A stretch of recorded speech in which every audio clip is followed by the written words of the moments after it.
بسم اللہ الرحمن الرحیم۔ السلام علیکم۔ وزیراعظم شہباز شریف نے استعفیٰ دینے کی جو دھمکی دی ہے اس کی کہانی کیا ہے اور عدالتی فیصلہ کس طرح عمران پر ایک سخت عذاب کی صورت میں نازل ہوا ہے، اور پھر شہباز حکومت کی کمزوری کیا ہے اور طاقت کیا ہے، اور آنے والے دنوں میں کیا حالات پیدا ہو سکتے ہیں، جس طرح کے قیاس آرائی کی جا رہی ہے کہ شہباز حکومت کی جلد چھٹی ہو جائے گی، اور پھر فیض آباد میں وہی پرانے فسادی ٹولے کو کس نے لا کر بٹھایا، یہ ایک سوال زیر بحث ہے۔ تو آغاز میں تھوڑا سا ذکر، زیادہ نہیں، امریکی صدر ٹرمپ پر حملے کا کرنا ہے، کیونکہ اس کا پاکستانی سیاست سے کچھ موازنہ بنتا ہے۔ پہلی بات تو یہ ہے کہ کافی مذاق اڑ رہا ہے سوشل میڈیا پر کہ ٹرمپ نے بھی عمران خان کی طرح ڈرامہ کیا ہے۔ دراصل یہ حقیقی قاتلانہ حملہ تھا اور اس کے پیچھے کوئی بڑی سازش نہیں تھی۔ ایک نوجوان جو ٹرمپ اور پوری ریپبلکن پارٹی سے نفرت کرتا تھا، اس نے ٹرمپ کو قتل کرنے کی کوشش کی۔ ابھی تک کی اطلاعات کے مطابق یہ ایک انفرادی حملہ تھا، یہ سٹیج کیا گیا ڈرامہ نہیں تھا، کیونکہ گولی ٹرمپ کے کان کو لگی ہے، اور دنیا میں ایسا کوئی شارپ شوٹر نہیں ہے جس سے آپ یہ اگریمنٹ کریں کہ میں نے قاتلانہ حملے کا ڈرامہ کرنا ہے، تم نے میرے کان پر گولی مارنی ہے، اور یہ تو ہو نہیں سکتا نا کہ کان پر، یعنی قاتلانہ حملے کے ڈرامے میں زیادہ سے زیادہ یہ ہو سکتا ہے کہ آپ کسی سے کہیں کہ میرے بازو میں گولی مار دینا،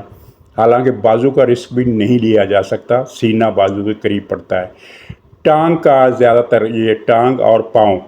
زیادہ تر جو سٹیج کیے گئے ڈرامے ہوتے ہیں ان میں انہی کو نشانہ بنایا جاتا ہے۔ سینے کا نشانہ، بازو کا نشانہ ایک ہی چیز ہے، اور کان کا نشانہ تو دوسرے معنوں میں سر ہی کا نشانہ ہے، 1 سینٹی میٹر ادھر ادھر سر ہو جائے، اور جو سٹیج پر کھڑا ہوتا ہے وہ تقریر کر رہا ہوتا ہے، وہ تو اس کا مسلسل اس کا سر ہل رہا ہوتا ہے، اور جسم بھی حرکت میں ہوتا ہے، تو وہ تو یعنی خارج از تصور ہے کہ یہ کچھ سٹیج ڈرامہ تھا، یہ حقیقی قاتلانہ حملہ تھا۔ اس کا ایک امپیکٹ یہ ہوا ہے کہ ٹرمپ کی مقبولیت جو فیصلہ کن حد تک گر گئی تھی، یعنی 6 اور 7% کے درمیان کم ہو گئی تھی، اور امریکی صدر کے الیکشن میں فرق جو ہوتا ہے نا جیتنے والے اور ہارنے والے کا، وہ اس سے بھی کم ہوتا ہے۔ تو 6 یا 7% کا مطلب تھا کہ ٹرمپ کو یقینی شکست نظر آ رہی تھی، لیکن یہ ایک غیبی مدد اس کی ہوئی ہے۔ اس حملے کے بعد ٹرمپ کی مقبولیت میں اضافہ ہوا ہے۔ رپورٹوں کے مطابق ابھی تک پرسنٹیج طے نہیں ہو سکتا ہے، جب یہ بلاگ آپ تک پہنچے یا ایک آدھ دن میں یہ پرسنٹیج بھی آ جائے کہ اتنے فیصد اضافہ ہوا ہے۔ اور دوسری بات آپ نے دیکھی کہ ٹرمپ نے ثابت کیا کہ وہ ایک لیڈر ہے، چاہے وہ پاگل ہے، چاہے وہ جنونی ہے، چاہے وہ ڈرامہ باز ہے، لیکن ایک لیڈر کو جس طرح کی اعصاب کی ضرورت ہوتی ہے وہ اس کے پاس ہیں۔ وہ اس نے خود کو بچانے کے لیے نیچے گرا دیا اور نیچے بیٹھ گیا، لیکن اس کے بعد کھڑا ہو گیا، مکہ لہرایا، اور پھر اس نے جوش میں آ کر ایک مختصر سی سٹیٹمنٹ بھی دی کہ میں ڈروں گا نہیں۔ اس طرح کی باتیں اس نے کی، اور وہ اس کو یعنی اپنی سرگرمیاں جاری رکھے ہوئے ہیں۔ اس وقت بھی وہ کسی نہ کسی اجلاس کی، کسی نہ کسی فنکشن میں، گیدرنگ میں شریک ہیں، اور انہوں نے دورہ ملتوی نہیں کیا۔ اس کے برعکس آپ پاکستانی ٹرمپ کو دیکھیں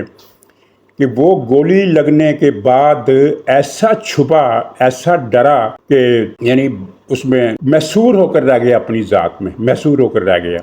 اور پھر اس پر عوامی تنقید میں اضافہ ہوا کہ یہ تو لیڈر کیسا لیڈر ہے جو ڈر گیا اور ڈر کے چھپ کر بیٹھ گیا ہے۔ تو پھر اس نے اپنی ایک ٹانگ پر پلسٹر چڑھا لیا کہ میں تو معذور ہو گیا ہوں، میں تو لگڑا ہو گیا ہوں، اس لیے باہر نہیں آ رہا۔ یعنی کتنے مہینے یہ چھپ کر بیٹھا رہا، اور 9 مئی کے موقع پر جب یہ گرفتار ہوا تو اس کے بعد اس نے اپنی دوبارہ سرگرمیاں شروع کی، یعنی گرفتاری کے بعد جب رہائی ہوئی تو دوبارہ اس نے سرگرمیاں شروع کی،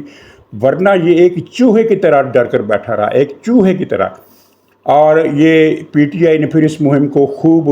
استعمال کیا کہ ہمارا لیڈر جو ہے وہ دیکھیں اس نے اپنی ٹانگ کی قربانی دے دی ہے اور لنگڑا ہو گیا ہے قوم کی خاطر، لیکن جب وہ اسلام آباد ہائی کورٹ کے احاطے سے گرفتار کیا گیا تو اس سارے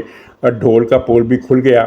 اور وہ ایک ہی تھپڑ اس نے رسید کیا اس کی گدی پر، وہ گرفتار کرنے والے اہلکار نے ان کے ایک ساتھی کی بدتمیزی کے جواب میں۔ تو یہ کس طرح کھڑا ہو گیا، ویل چیئر ایک طرف انہوں نے ٹھوکر مار کر پھینک دی، اور اس کو بازو سے پکڑ کر دوڑاتے ہوئے لے گئے اور یہ لنگڑا، مصنوعی لنگڑا دوڑتا ہوا چلا گیا، تو اس سے آپ کو ٹرمپ اور عمران خان میں جو زمین آسمان کا فرق ہے، کہاں ٹرمپ جتنا مرضی برا ہو لیکن وہ ایک بہادر آدمی ثابت ہوا ہے، جبکہ عمران خان ایک چوہے سے بھی زیادہ بزدلی کا اس نے مظاہرہ کیا۔ تو خیر آگے بڑھتے ہیں۔ شہباز شریف صاحب نے ایک بیان دیا کہ میں ڈکٹیشن نہیں لوں گا اور استعفیٰ دے دوں گا، تو اس کا ترجمہ کیا گیا ہمارے میڈیا کے کچھ حلقوں میں، وہ کچھ یوں تھا کہ فوج کے ساتھ شہباز شریف کی ان بن ہو گئی ہے۔ اچھا، یہ ان بن ضرور ہے، وہ اس کی تفصیل میں بیان کرتا ہوں کہ ان بن کیا ہے، لیکن یہ جو استعفے کی دھمکی تھی یہ دراصل ٹیکسیشن کے حوالے سے خود پر پڑنے والے دباؤ کی بات کی تھی انہوں نے، کہ میں جو یہ اصلاحات ہم لا رہے ہیں یا ٹیکسیشن کر رہے ہیں، اس میں کسی بلیک میلنگ میں نہیں آئیں گے، یہ ہم کر کے رہیں گے۔ اور اس تناظر میں اس نے شہباز شریف نے یہ بیان کیا کہ میں ڈکٹیشن نہیں لوں گا، دباؤ میں نہیں آؤں گا اور استعفیٰ دینا پسند کروں گا بجائے اس کے کہ میں کوئی دباؤ قبول کروں۔ حالانکہ یہ ویسے اسٹیٹمنٹ ان کی غلط ہے، دباؤ انہوں نے لیا ہے، وہ فلور ملز کی ہڑتال کی اور ود ہولڈنگ ٹیکس واپس ہوا کہ نہیں ہوا۔ اور ویسے بھی شہباز شریف کے بارے میں مشہور ہے کہ انہیں ڈکٹیشن اتنی پسند ہے کہ ڈکٹیشن اگر کھجور کے درخت پر ٹنگی ہوئی ہو تو یہ اس درخت پر چڑھ جائیں گے اور وہاں سے ڈکٹیشن کو اتار کر اپنے سر ماتھے پر رکھ کر واپس آئیں گے اور اس پر عمل کریں گے۔ کس کی ڈکٹیشن انہوں نے نہیں لی؟ باجوہ کی ڈکٹیشن یہ لیتے رہے، اس کے بعد اب بھی یہ، بلکہ لوگ تو یہ یہاں تک کہتے ہیں کہ وہ جو وزیر خزانہ ہے اورنگزیب، ان کی ڈکٹیشن پر چل رہے ہیں۔ تو خیر یہ فکرت میں نے ازراہ تفنن کہے، لیکن ان کے سیاسی اس بیان کا مطلب یہ تھا، اور کچھ یہ بھی شاید کہ ایک نادانستگی میں یا لاشعوری طور پر انہوں نے نواز شریف کا وہ مشہور عالم فکرہ دہرا دیا جو انہوں نے غلام اسحاق خان سے ٹکراؤ کے موقع پر ادا کیا تھا، اور پھر وہ یعنی ضرب المثل بن گیا تھا کہ ڈکٹیشن نہیں لوں گا۔ جہاں تک انبن کی بات ہے تو میں نے بہت مرتبہ یہ عرض کیا کہ فوج کی معاشی پالیسیوں کا فائدہ یہ ہوا ہے کہ ملک کی معیشت کا جو بنیادی سٹرکچر ہے وہ اپنے پاؤں پر کھڑا ہونے لگا ہے، اور یہ خیر میں نہیں کہہ رہا، یہ عالمی ادارے بھی یہی بتا رہے ہیں کہ پاکستان کی جو معیشت کا جو بنیادی سٹرکچر ہے جو گر کر ٹوٹ رہا تھا وہ سنبھل گیا ہے اور اپنے پیروں پر کھڑا ہونا شروع ہو گیا ہے، اور اس وجہ سے یہ سسٹم جو ہے، اس سسٹم کو کوئی خطرہ نہیں ہے۔ اور اس لحاظ سے اگر دیکھا جائے تو شہباز شریف کی یعنی حکومت جو ہے وہ مضبوط ہے، مضبوط نہیں بلکہ بہت مضبوط ہے، اس سے کسی قسم کا خطرہ کسی بھی طرف سے نہیں ہے۔ غنیم کی فوجیں 8 رکنی اور 5 رکنی اور یہ فلاں مکان 6 رکنی، یہ جو ہے ان کا توڑ نکال لیا گیا ہے، فیصلہ ہو گیا ہے، عمل اپنی اسٹریٹجی کے مطابق کریں گے، یہ نہیں کہ ہمارے مطالبے پر یا پی ٹی آئی کے مطالبے پر وہ فوری طور پر اپنا توپ خانہ نکال کر گولہ باری شروع کر دیں گے۔ فیصلے بنیادی ہو گئے۔ لیکن انبن کیا ہے؟ انبن یہ ہے کہ کارکردگی کے حوالے سے معیشت کی کارکردگی کو چھوڑ کر جس کا سارا کریڈٹ یا ڈسکریڈٹ فوج کو جاتا ہے، ابھی تک تو اس کو ہم کریڈٹ ہی کہیں گے کیونکہ ابھی تک تو فائدہ ہی ہو رہا ہے ملک کا، لیکن حکومت کی جو ذمہ داریاں ہیں ان میں شہباز شریف کے اندر نہ کوئی عزم نظر آتا ہے، نہ کوئی پالیسی نظر آتی ہے، نہ ہی وہ جو کوئک رسپانس ہوتا ہے وہ ان میں نظر آتا ہے۔ جو حکومت کے ریفلیکسز ہیں وہ بہت کمزور ہیں اور فوج کو گیلا ہے، اس میں کوئی شک نہیں کہ فوج کو گیلا ہے، اور یہ بات نواز شریف صاحب نے بھی شہباز شریف کو کنوے کر دی ہے کہ اس طرح سے حکومت نہیں چلتی۔ تو یہ ہے حکومت کی کمزوری، اور جو اس کی مضبوطی ہے وہ بھی میں نے بتا دی اور کمزوری جو ہے وہ بھی میں نے بتا دی۔ اچھا، اب اسی معاملے سے جڑا ہوا معاملہ یہ ہے کہ عدالتی فیصلہ عمران خان کے لیے کس طرح ایک مصیبت کا باعث بن گیا، اور پہلی مرتبہ ضمنی طور پر یہ خبر بھی سن لیجیے کہ عمران خان ہر دوسرے ہفتے ایک عرضی دے کر بھیجتا ہے اپنے کسی نہ کسی ایلچی کو کہ وہاں جا کر پہنچا دو، تو وہاں والے اس عرضی کو وصول نہیں کرتے، جو کہ تو واپس بھیج دیتے ہیں، بلکہ قاصد کو رستے میں کہہ دیتے ہیں کہ یہیں سے مڑ جاؤ۔ لیکن کل یا پرسوں عمران خان نے ایک رابطہ اور کیا، ایک عرضی اور بھیجی، جو پہلی مرتبہ 2 سال کے عرصے میں پہلی مرتبہ انہوں نے وصول کر لی ہے۔ یہ ایک بہت بڑی خبر ہے، بہت بڑی خبر ہے کہ یہ عرضی وصول کر لی ہے۔ لیکن اس عرضی کو وصول کرنے کے بعد جو جواب دیا ہے، جو جواب وہاں سے ملا ہے، وہ آپ کو بھی شاید حیران کر دے گا اور پی ٹی آئی والوں کو تو شاید ڈپریشن میں بھیج دے گا۔ جواب یہ ملا ہے کہ میاں پہلے آپ 9 مئی کے واقعات کی مکمل ذمہ داری لیں اور اس پر پبلکلی معافی مانگیں، اس کے بعد آپ عرضی بھیج سکتے ہیں۔ یہ نہیں کہ اس کے بعد ہم مذاکرات کر لیں گے آپ سے، نہیں، اس کے بعد ہم آپ کی عرضی جو ہے اس کو یعنی اس پر غور کر سکتے ہیں۔ تو یہ عرضی انہوں نے وصول کر کے اس ریمارک کے ساتھ واپس بھیج دی ہے کہ پہلے معافی، پبلکلی غیر مشروط معافی، اور مبہم معافی نہیں کہ اگر میرے ان کلمات کی وجہ سے کسی کو دل آزاری ہوئی ہے تو میں معذرت چاہتا ہوں۔ اس طرح کے معذرت نامے کیے جاتے ہیں جو قبول کر لیے جاتے ہیں، لیکن جہاں نہیں، اگر مگر کی بات نہیں ہوگی، ان کو بتا دیا گیا ہے۔ اچھا، عدالتی فیصلہ کیسے عمران خان کے لیے عذاب کا باعث بنا؟ عمران خان پر زیادہ سختی کا فیصلہ کر لیا گیا، اور اس کی لاجک کیا ہے؟ لاجک یہ ہے کہ فوج یہ سمجھتی ہے بحیثیت ادارہ، آرمی چیف جنرل حافظ عاصم منیر کی بات نہیں کر رہا، اور نہ ہی ان کے بعد جو 3 4 5 7 10 12 بندے آتے ہیں ان کی بات بھی نہیں کر رہا۔ فوج کے اندر پورے ادارے میں 9 مئی پر بہت زیادہ اضطراب ہے، بہت زیادہ غصہ ہے، بہت زیادہ بے چینی ہے۔ اس کی وجہ ہے کہ 9 مئی کے بہت سارے واقعات کی تفصیل نہ تو پریس کو پتہ ہے، نہ کسی اور کو پتہ ہے، اور نہ عوام کو پتہ ہے۔ بہت سارے واقعات ایسے ہوئے ہیں جن پر فوج نے پردہ ڈال دیا ہے کہ یہ معاملات بہت سنگین ہیں، کچھ اس طرح کی واقعات ہوئے ہیں۔ تو وہ فوج جانتی ہے، ہم نہیں جانتے، میڈیا بھی نہیں جانتا۔ تو بس ہم میڈیا کے بہت سارے لوگوں کو یہ پتہ ہے کہ بہت سارے واقعات چھپائے گئے ہیں، مصلحتاً قومی مفاد کے تحت یا حکمت عملی کے تحت چھپائے گئے ہیں۔ وہ کیا ہے یہ پتہ نہیں ہے، لیکن یہ بہت سارے لوگوں کو پتہ ہے کہ وہ واقعات اس طرح کے ہوئے ہیں۔ فوج یہ سمجھتی ہے کہ 8 جج یا 6 جج یا ماتحت عدالتوں کے جو جج ہیں وہ فوج کے دشمنوں کی مدد کر کے فوج پر حملہ کر رہے ہیں۔ ظاہر ہے اگر انڈیا پاکستان پر حملہ کرتا ہے اور کوئی ہمارا ایسا ملک جس کے ساتھ ہمارے اچھے تعلقات ہیں، دوست ہے یا ویسے ہی اچھے تعلقات ہیں، مثال کے طور پر ایران، افغانستان، ترکی، ان میں سے کوئی ملک بھارت کی مدد کرتا ہے تو پاکستان ان ملکوں کے بارے میں کیا سوچ رکھے گا،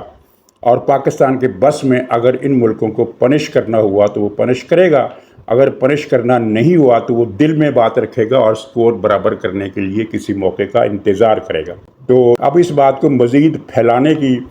پھیلا کر واضح کرنے کی ضرورت نہیں۔ بنیادی نقطہ آپ کی سمجھ میں آ گیا کہ فوج یہ سمجھتی ہے کہ ایک دشمن نے دشمنی کی حدیں پار کرتے ہوئے فوج کے وقار کو اور فوج کے ادارے کو پامال کیا، اور اس پامالی پر وہ رکا نہیں بلکہ اس کے بعد اس نے فوج کے خلاف پاکستان کے اندر اور پاکستان کے باہر ایک نہایت مکروہ اور بہت ہی غلیظ قسم کی ناقابل برداشت اور ناقابل تصور حد تک مہم چلائی جو ملک دشمنی کے مترادف تھی، اور جو لوگ ان دشمنوں کی مدد کریں گے وہ بھی دشمنوں کی فہرست میں شامل کر لیے جائیں گے اور شامل کر لیے گئے ہیں۔ تو بات واضح ہو گئی۔ تو چنانچہ جب عمران کو یہ ریلیف دیا 8 ججوں نے، غیر قانونی، غیر آئینی، اور اب تو یہ جو ٹاؤٹ صحافی ہیں عمران خان کے، وہ اپنے ولاگز میں اور تبصروں میں اعتراف کر رہے ہیں کہ اس فیصلے کا تعلق میرٹ سے نہیں ہے، ضابطے قانون اور آئین سے نہیں ہے، بلکہ وہ جسٹس قاضی فائز عیسیٰ کی ریٹائرمنٹ سے، ان کی مدت میں توسیع سے ہے۔ یعنی اگر توسیع کا فیصلہ حکومت نہ کرتی تو ان ججوں کا فیصلہ مختلف ہو سکتا تھا، یہ ان کا کہنا ہے۔ اور اس کہنے میں ایک اعتراف شامل ہے، وہ یہ ہے کہ فیصلہ آئین کے مطابق نہیں ہوا، اور یہ بات جزوی حد تک ان کی درست ہے کہ فیصلہ آئین اور قانون کے مطابق نہیں بلکہ توسیع کے چکر میں اور جلدی آنے کے چکر میں ہوا ہے، لیکن یہ بات مکمل نہیں ہے، یہ صرف ایک حصہ ہے۔ دوسرا حصہ اس کا یہودی کنیکشن ہے، یعنی امریکی پارلیمنٹ میں، یعنی ایوان نمائندگان میں یہودیوں کی جو مؤثر تعداد ہے، اور سینٹ میں بھی، اور وہ یہودی سینیٹر اور کانگریس مین جو ہیں وہ پاکستان کے خلاف بہت زیادہ حرکت میں آ گئے ہیں۔ تو بہت سارے حلقے عدالت کے اس فیصلے کو ان کے ساتھ جوڑ رہے ہیں کہ ادھر وہ سرگرم ہوئے، ادھر انہوں نے اتنا بڑا فیصلہ کر دیا۔ تو اس کا غصہ نکلا ہے عمران خان پر، اور ابھی نکلنا شروع ہوا ہے۔ اور آپ نے یہ خبر سن لی ہوگی کہ عمران خان کو 9 مئی کے مقدمات میں گرفتار کر لیا گیا ہے، اور پولیس نے تفتیش شروع کر دی ہے، اور ساتھ ہی